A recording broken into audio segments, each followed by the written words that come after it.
అంతర్వేది పాత రథ శకలాల నిమజ్జన వ్యవహారం కాకరేపుతోంది. రేపు గోదావరిలో నిమజ్జన కార్యక్రమం ఉండనుంది. దేవాదాయ, పోలీస్, రెవెన్యూ శాఖల అధికారులను ఏర్పాట్లు చేశారు. 2020 సెప్టెంబర్ 5న స్వామివారి దివ్య రథం దగ్ధమైంది. కేసును అప్పుడు వైసీపీ ప్రభుత్వం సిబిఐకి అప్పగించింది. ఇప్పటికీ విచారణలోనే వ్యవహారం ఉంది. రథం శకలాలు అలాగే ఉంటే అరిష్టమని ఆలయ అర్చకులు తెలిపారు. ఆగమ పండితుల సూచనతో నిమజ్జనం చేయాలని సర్కారు నిర్ణయించింది. పూజా కార్యక్రమాల తర్వాత నిమజ్జనం ఉండనుంది. నిమజ్జనంపై హిందూ సంఘాలు ఆగ్రహం వ్యక్తం చేస్తున్నాయి. కరెస్పాండెంట్ శ్రీరామ్మూర్తి పూర్తి సమాచారం అందిస్తారు. శ్రీరామ్మూర్తి, అసలు ఇన్ని రోజుల వరకు ఎందుకు ఆ శకలాలు ఉంచారు? రేపు నిమజ్జన కార్యక్రమానికి ఎటువంటి ఏర్పాట్లు చేశారు?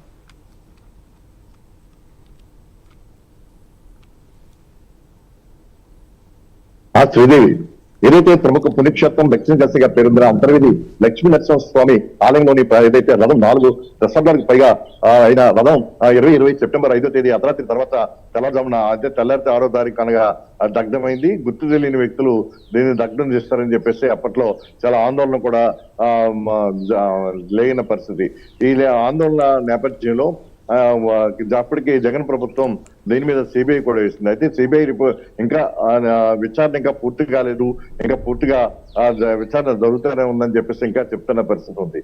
అయితే ఏదైతే ఈ శకలాలు ఉన్నాయో, రథం కాలిపోయిన శకలాలు ఉన్నాయో, కొంత బూడిదుందో, కొన్ని కర్రలు కూడా ఉండిపోయినాయి, అది చక్రాలు కూడా ఉండిపోయినాయి. దీన్ని నిమజ్జనం చేయడానికి నిర్ణయించారు. అయితే ఇది నిమజ్జనం చేయకపోతే ఈ ప్రాంతానికి అరిష్టం అని చెప్పేసి ఒక ఆగమ శాస్త్రవేత్తలు, పండితులు చెప్పడంతో దీన్ని నిమజ్జనం చేయడం కోసం రాజోల్ ఎమ్మెల్యే వరప్రసాద్ ప్రభుత్వం దృష్టికి తీసుకెళ్లారు, అలాగే డీజీపీ దృష్టికి తీసుకెళ్లారు, అలాగే దేవాదాయ శాఖ మొత్తం కలిపి అనుమతులు ఇవ్వడంతో రేపు ఉదయం 7:30 గంటల నుంచి 10:30 గంటల మధ్య ఈ నిమజ్జన కార్యక్రమం నిర్వహించడానికి నిర్ణయించారు. అయితే ఇక్కడ ఏదైతే ప్రత్యేకమైన పూజా కార్యక్రమాలు చేసిన తర్వాత అన్నా చెల్లెలు గట్టు అంటే వశిష్ట గోదావరి సముద్రంలో కలిసే సంగమం దగ్గర అన్నా చెల్లెలు గట్టు దగ్గర ఈ నిమజ్జనం చేయడానికి ఏర్పాట్లు కూడా చేశారు. ఇప్పుడు దీనికి సంబంధించి ఒక వారం రోజుల క్రితమే ఎమ్మెల్యే దేవర ప్రసాద్ 3వ తారీఖున ఈ నిమజ్జనం చేస్తున్నట్టుగా ప్రకటించారు. అలాగే ఆలయ ఈవో కూడా ప్రసాద్ కూడా దీని మీద స్పష్టంగా ఈ కార్యక్రమాలు కూడా నిర్వహిస్తున్నాం, ఈ ఆగమ శాస్త్రం ప్రకారం పండితులందరూ కూడా ఈ కార్యక్రమాన్ని నిర్వహిస్తారు. ఈ నిర్వహించిన తర్వాత బస్సుపెట్టలను తీసుకెళ్లి గోదావరిలో నిమజ్జనం చేస్తామని కూడా ప్రకటించారు. అయితే ఈ నేపథ్యంలో ఈ విధంగా పూర్తి కాకుండా, అంటే సిబిఐ ఎంక్వైరీ పూర్తి కాకుండా ఈ విధంగా చేయటం అనేది హిందూ సంఘాలను కూడా తప్పుపడుతున్నాయి.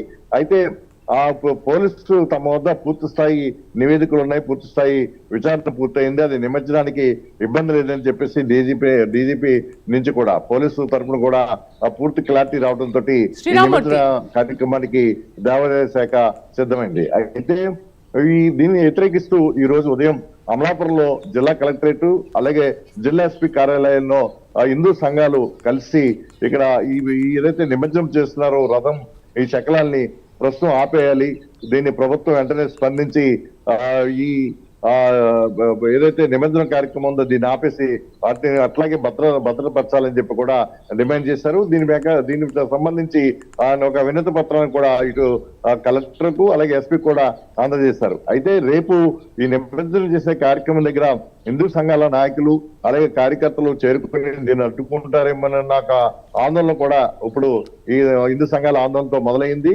దీంతో ఇక్కడ పోలీసు బందోబస్తు మధ్య కూడా ఈ నిమజ్జన కార్యక్రమం చేసేందుకు ఇప్పుడు సన్నాహాలు చేస్తున్నారు. ఏదైతే 2020 సెప్టెంబర్ 5వ తేదీన ఈ రథం దగ్ధమైందో అప్పటి నుంచి కూడా ఒక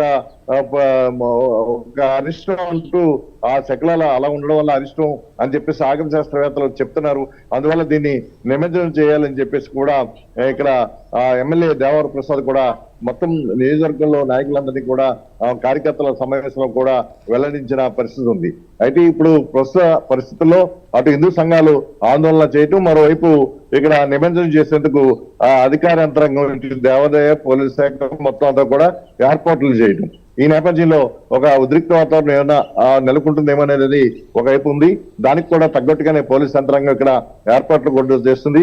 అంతర్వేది లక్ష్మీనరసింహస్వామి ఆలయానికి అంటే ఆ బీచ్ కి దగ్గరలో పల్లెపాలెం అనే ఆ గ్రామం ఉంటుంది. ఆ గ్రామం దగ్గర ఇక్కడ సంబంధించిన పూజాధికారులన్నీ కూడా నిర్వహించిన తర్వాత అక్కడి నుంచి అన్నా చెల్లెలు గట్టు వద్దకు వెళ్లి అక్కడ ప్రత్యేకమైన బోటు ఏర్పాటు చేశారు. ఆ బోటులో గోదావరిలోకి వెళ్లి ఈ సంగమం ప్రదేశంలో ఈ రథం శకలాల్ని నిమజ్జనం చేయాలి, ఈ బస్సుపట్లని నిమజ్జనం చేయాలని నిర్ణయించారు. ఈ నేపథ్యంలో రేపు ఎట్లాంటి పరిస్థితులు ఉత్పన్నమవుతాయని చెప్పి ఒక ఆందోళన అయితే నెలకొంది. అయితే ఎలాంటి పరిస్థితులైనా ఎదుర్కొని నిమజ్జన కార్యక్రమం అయితే యథావిధిగా నిర్ణయించిన ప్రకారం ప్రభుత్వ అనుమతుల ప్రకారం చేస్తామని చెప్పేసి కూడా అధికారులు ఇక్కడ పేర్కొంటున్న పరిస్థితి ఉంది. Sridevi. Right Sriramurthy, thank you. 5 సంవత్సరాల క్రితం అంతర్వేది దేవస్థానంలో దగ్ధం కాబడినటువంటి రథం శకలాలు అప్పటి నుండి కూడా రథం షెడ్లు అలాగే ఉండిపోవడం జరిగింది. ఈ రథ శకలాలు ఈ విధంగా ఉండడం మంచిది కాదు, అరిష్టం అని వైదిక పరంగా సూచించడం జరిగింది. మరి ఆ సూచనల మేరకే మరి పోలీస్ డిపార్ట్మెంట్ వారిని సంప్రదించి వారి నుండి పర్మిషన్ తీసుకోవడం జరిగింది. కమిషనర్ గారి నుండి కూడా పర్మిషన్ తీసుకోవడం జరిగింది. మరి ఈ శకలాలని నిమజ్జనం చేయడానికి శాస్త్రోక్తంగా కార్యక్రమం నిర్వహించాల్సి ఉంది. ఈ శాస్త్రోక్తంగా చాలా డబ్బీదని సార్. అంతర్వేది ప్రతి శనివారం ఆదివారం హాలిడేస్లో భక్తుల తాకిడి ఎక్కువ ఉంటుంది సార్. అదేవిధంగా విఐపీల తాకిడి కూడా ఎక్కువ ఉంటుంది సార్. తమన్నట్టుగా లాస్ట్ టైం వచ్చిందానికనే సంవత్సరం ఎక్కువ మంది వస్తారు సార్. దానికి తగిన ఏర్పాట్లన్నీ బందోబస్తు ఏర్పాటు చేసుకున్నాం సార్. తమతో కూడా డిఎస్పీతో కలిసి తమతో డిస్కస్ చేయడం జరిగింది సార్. తర్వాత సార్ ఈ కాలిన రథం ఏదైతే ఉందో దానికి సంబంధించి పర్మిషన్ కోసం ఎన్విరాన్మెంట్ డిపార్ట్మెంట్ ఏసీ గారు గడపడడం జరిగింది సార్. దాని మీద అన్ని ఒపీనియన్స్ తీసుకున్న తర్వాత క్లియరెన్స్ ఇవ్వడం జరిగింది సార్. ఇన్సిడెంట్ జరిగిన తర్వాత దానికి సంబంధించినటువంటి అన్ని ఆధారాలు కూడా శాంపుల్స్ అన్నీ కూడా అప్పటి ఐఓ గారు ఇన్వెస్టిగేటింగ్ ఆఫీసర్ కలెక్ట్ చేశారు సార్. అవన్నీ కూడా కోర్టుకి సబ్మిట్ చేయడం జరిగింది సార్. ఎవిడెన్స్ కూడా ప్రిజర్వ్ చేయడం జరిగింది సార్. తర్వాత ఈ క్లియరెన్స్ ఇవ్వడం జరిగింది సార్. ఈ 3వ తారీఖున జరిగే కార్యక్రమానికి మేము తగిన బందోబస్తు ఏర్పాటు చేసుకొని ఈ కార్యక్రమం అంతా కూడా పీస్ఫుల్గా జరిగేటట్టు రథ శకలాలని నిమజ్జనం చేస్తామని ప్రకటన చూసాము.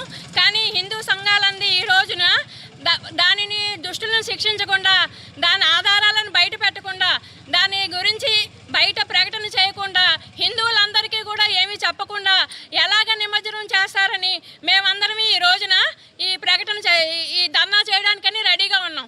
హిందువులకి మనోగతాలను దెబ్బతీసే విధంగా శకటాలని నిమజ్జనం చేయడం మంచిది కాదని హెచ్చరిస్తున్నాం. ఎందుకంటే ఎంతోమంది హిందువులు మనోభావాలు ఎదురు చూస్తున్నారు. దానిని దుష్టులను శిక్షించాలని, దాని తాలూకు ఆధారాలను బయట పెట్టాలని మేమందరం కూడా హెచ్చరిస్తున్నాం. ఇది గనక ప్రజలకి, హిందువులందరికీ కూడా ఏది సమాచారం ఇవ్వకుండా రేపు గనక ఈ శకలాలను, అంతర్వేది రథ శకలాలను గనక నిమజ్జనం చేసినట్టయితే ఈ ఉద్యమం చాలా దేశవ్యాప్తంగా చాలా పెద్దగా జరుగుతుందని మేమందరికీ హెచ్చరిస్తున్నాం.